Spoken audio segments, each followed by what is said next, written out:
Hey everyone, and welcome! Today, we're taking a journey back in time, thousands of years ago, to a land of golden sands, mighty pharaohs, and incredible wonders. Get ready to explore the fascinating world of ancient Egypt. Our story begins with a river. Not just any river, but the lifeblood of Egypt, the Nile. Every year, like clockwork, the Nile would flood its banks, leaving behind rich, dark soil called silt. This silt was a super fertilizer, making the land perfect for farming. Ancient Egyptians grew wheat for bread, barley for beer, and flax for making linen clothes. The Nile was their highway, their water source, and their calendar. Without the Nile, the great civilization of Egypt might never have existed.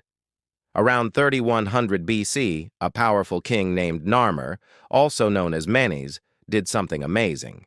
He united the two lands of Egypt, Upper Egypt in the south and Lower Egypt in the north, into one single kingdom. This marked the beginning of the world's first great nation and the start of the dynasties of pharaohs. These pharaohs weren't just kings. They were seen as gods on earth with absolute power and a sacred duty to maintain balance and order, or ma'at.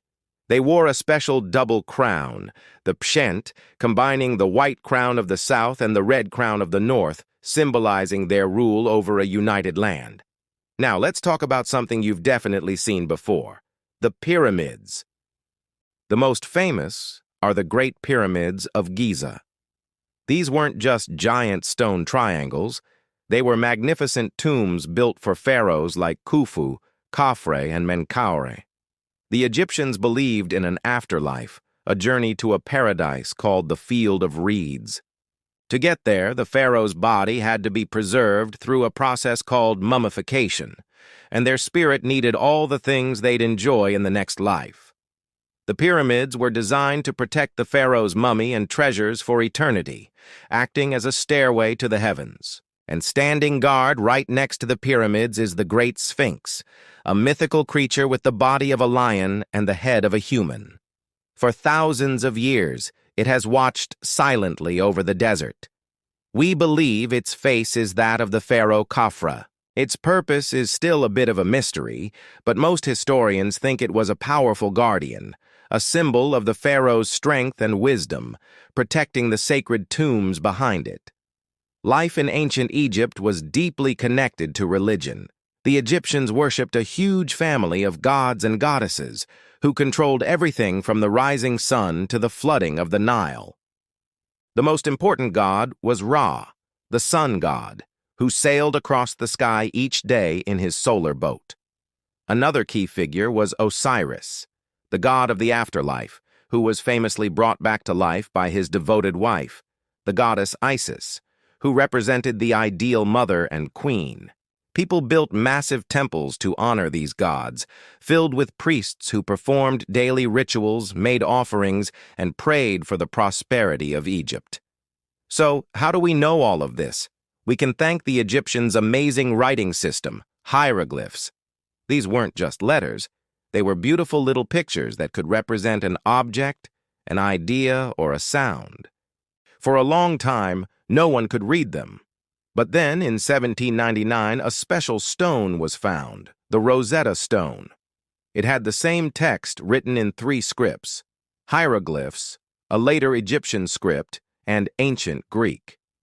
By comparing the Greek to the hieroglyphs, scholars finally cracked the code, unlocking the stories, records, and secrets of an entire civilization. Ancient Egypt was ruled by many famous pharaohs over its 3,000-year history.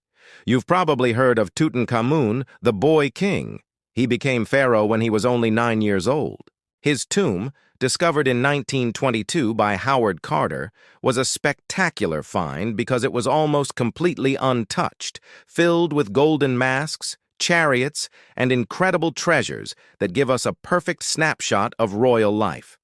Then there was Ramses II, also known as Ramses the Great. He was a powerhouse of a pharaoh, ruling for an incredible 67 years. He was a master builder, constructing giant temples like Abu Simbel, and a mighty warrior who expanded Egypt's empire.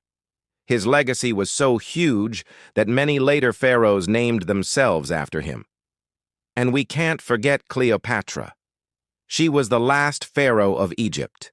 Known for her intelligence and charm, she was a brilliant political leader who spoke multiple languages. She navigated a complex world of Roman generals like Julius Caesar and Mark Antony in a desperate attempt to keep Egypt independent. Her story marks the end of ancient Egypt's long line of pharaohs and the beginning of Roman rule. The legacy of ancient Egypt is all around us. Their knowledge of mathematics and engineering allowed them to build the pyramids with breathtaking precision. Their medical skills were advanced for their time. They could set broken bones and perform simple surgeries. Their 365-day calendar, based on the sun and stars, is the foundation of the calendar we use today. From their art and architecture to their contributions to science and government, the ancient Egyptians laid the groundwork for many ideas that have shaped our world. So, the next time you see a picture of a pyramid or a golden mask, remember the incredible story behind it. A story of a mighty river, godlike kings, a belief in eternity, and a culture so brilliant that its light still shines thousands of years later. Thanks so much for joining me on this adventure through ancient Egypt. If you enjoyed this journey, don't forget to hit that like button, subscribe to the channel, and ring the bell so you don't miss our next exploration into history. See you next time.